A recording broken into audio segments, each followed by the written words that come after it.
While I can't honestly call myself a die-hard MechWarrior fan, I've never played the pen and paper role-playing game for instance, I have enjoyed many of the video games over the years, from MechWarrior 3 to both Mech Assault games on Xbox. I skipped the original version of MechWarrior 5 because, while it was by most accounts a good game, its content was all procedurally generated. It wasn't narrative driven, and I love a good story-first MechWarrior campaign. I think these stupid snakes will never learn. Santander is mine! MechWarrior 5 Clans, then, appears to be exactly what I've been asking for. A narrative-led MechWarrior campaign that also happens to offer 5-player co-op. It picks up immediately where 2019's MechWarrior 5 Mercenaries, itself the first single-player MechWarrior game of any kind since 2002, left off. I got a first-look demo of Clans and really liked what I saw. Online. All systems phenomenal. Clans casts you as Smoke Jaguar clan in, as usual, the 31st century amid ongoing clan-based mech warfare. You've got 5 teammates to work with: Jaden, Liam, Mia, Nasir, and Ezra. You'll hear the most from Jaden, the Star's leader, a Star of course, a group of 5 mechs in the Battletech universe if you weren't familiar. When playing in single player, you can either take direct control of any of them at a given time, or you can issue orders from either a quickly accessed radial menu or a battlefield map that you can pull up anytime. All of it in real time without any pausing of the combat. For what it's worth, they seem reasonably good at executing those orders if you leave the friendly AI to do the work.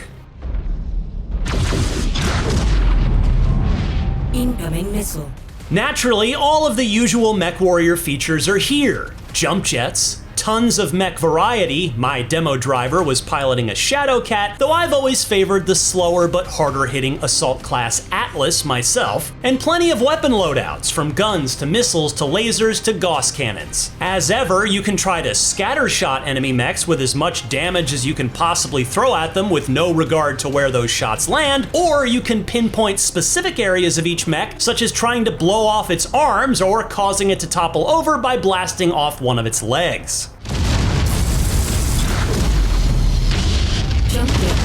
Speaking of controls, mouse and keyboard input and output looked smooth from what I could see, and developer Piranha Games promises slick gamepad controls as well, which should please folks who plan to play Clans on Xbox or PS5. On that note, Piranha aims to ship both the PC and console versions of Clans simultaneously. Furthermore, you can opt for a first-person camera or see your mech from a third-person perspective.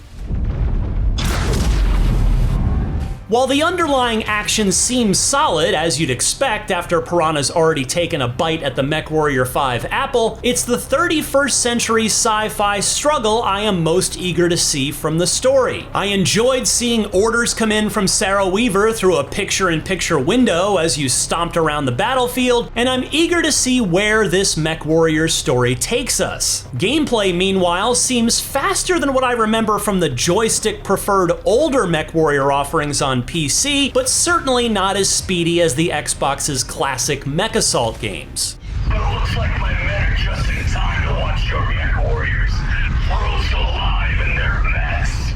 It's great to see single player take center stage once again in a MechWarrior game, though the fact that you can bring along up to 4 friends in 5-player co-op is a nice bonus for Clans. It's due out later this year, and I, for one, can't wait to get Back to the Future. We have no idea what these spheroids are capable of. Be prepared for anything. For more on MechWarrior 5 Clans, don't miss the original teaser trailer, and for everything else in the world of video games, stomp on over to IGN.